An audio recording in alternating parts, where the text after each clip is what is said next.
Hello there you guys, welcome back to my channel and this is our 5th look. So let's go!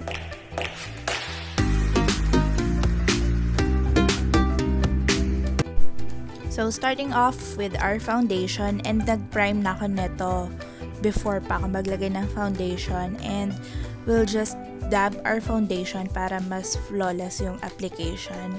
And guys, this makeup look is not as grand as our other looks kasi during this time of filming is kakamatay lang nung aso ko na panganay, and I just took this opportunity to use it as my makeup therapy. So ayan, I'm just having a fun time para mag-distress, and yun lang. Kaya medyo low-key lang muna tayo ngayon. Now, with our concealer, ilalagay ko lang siya sa under eyes ko, sa gilid ng nose, ng mouth, ng chin, and ng forehead, pati rin pala sa ating bridge ng nose. And I will blend it with our foundation using my sponge.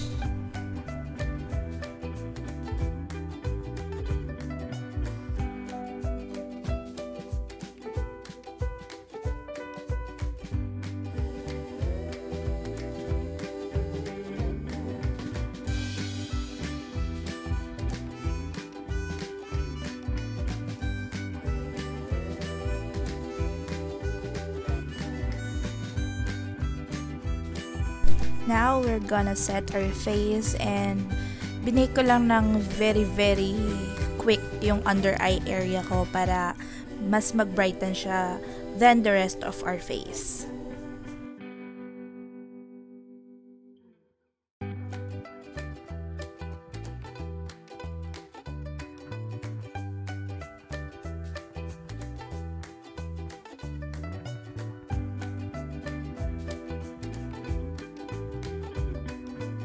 And now, we're going to bronze our face.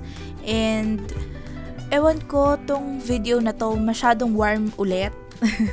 Masyadong warm ulit siya. And, I'm very sorry. Pero, it's okay. I did what I can para medyo ma-brighten to. So, ayan. Nilalagay ko nga pala ang bronzer sa aking cheekbones, sa aking forehead and jaw area, and at this point hindi ko alam kung bakit ko nilalagyan yung ilong ko kasi wala din siyang kwenta at the end, okay? So, I don't know.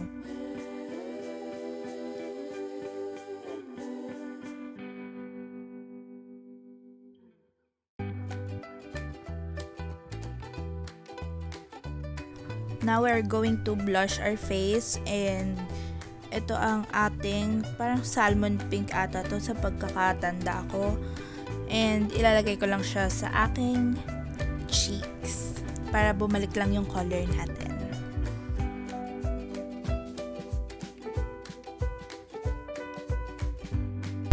So ngayon, magkakaroon lang tayo ng medyo nudish na eye look kasi hindi to yung main focus sa ating makeup look.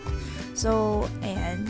More on browns and medyo reddish na color yung ginamit ko para magkaroon lang ng konting pop yung eyes natin, pero hindi doon yung magdodraw yung attention natin.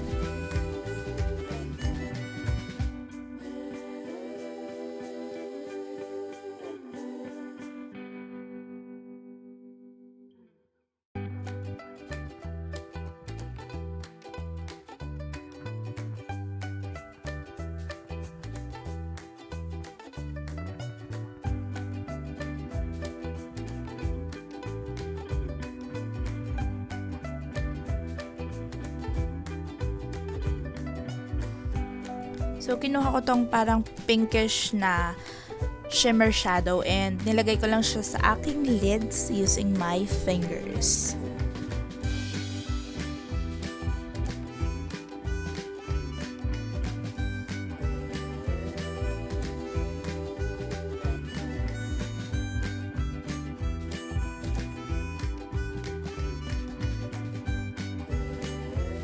So, I got this black eyeshadow base and ginamit ko siya for eyeliner.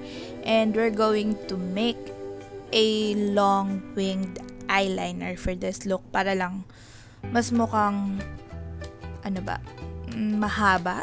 Mahaba ba ang tamang term? Basta para magmukhang malaki yung ating mata. Ganun. So, take your time, guys.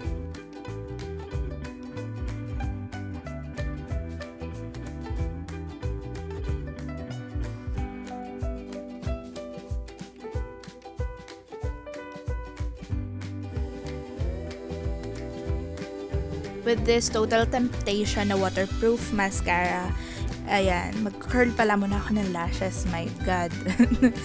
But I used that mascara for my top and bottom lashes. And sa siguro ilang months na, ito yung favorite na mascara ko. Ewan ko kung bakit, pero sobrang tagal niya sa lashes. And waterproof nga siya, so medyo mahirap siya tanggalin, pero kaya naman tanggalin ng makeup wipes and ng mga cold creams.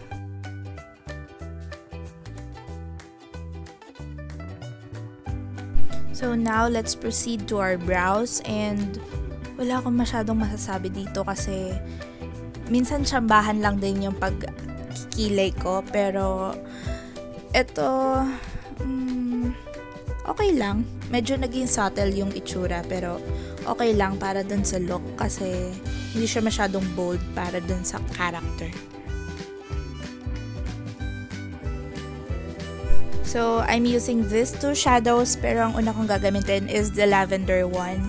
And it will act as our base color for the nose. And this will be our main focus for today because we're creating a Violet Beauregarde, as you can see on the title. And if you don't know who she is, baka hindi nyo pa nakikita ang 𝓵𝓸𝓬𝓬𝓪.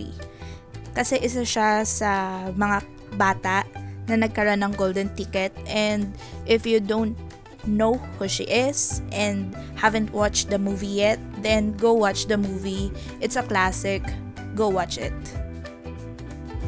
And using a darker purple ngayon, magko-concentrate tayo dun sa tip ng aking nose and sa cheek area kasi magba-branch out siya.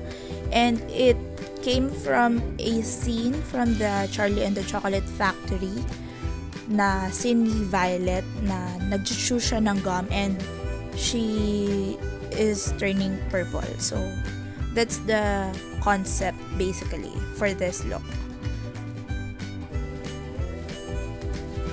And with this violet shimmer, gagamitin ko siya on the top of the dark purple na nilagay natin kanina para magkaroon ng konting dimension yung ating nose.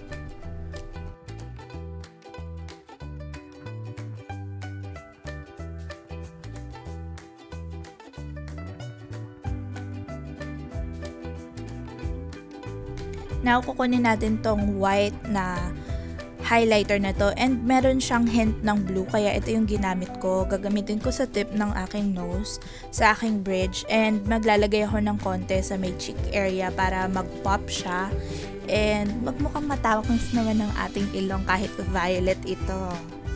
Diba? Then I will use a violet highlighter and gagamitin ko siya sa aking cheek area. So, inisip ko pa kung ano yung cheek area, no?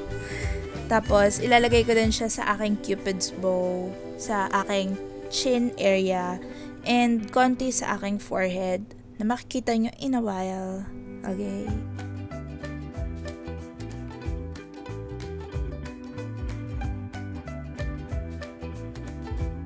So, ayan na ang ating look. Finish ko lang siya for the highlighting part. I will just spray a setting spray, then we'll proceed to a little montage.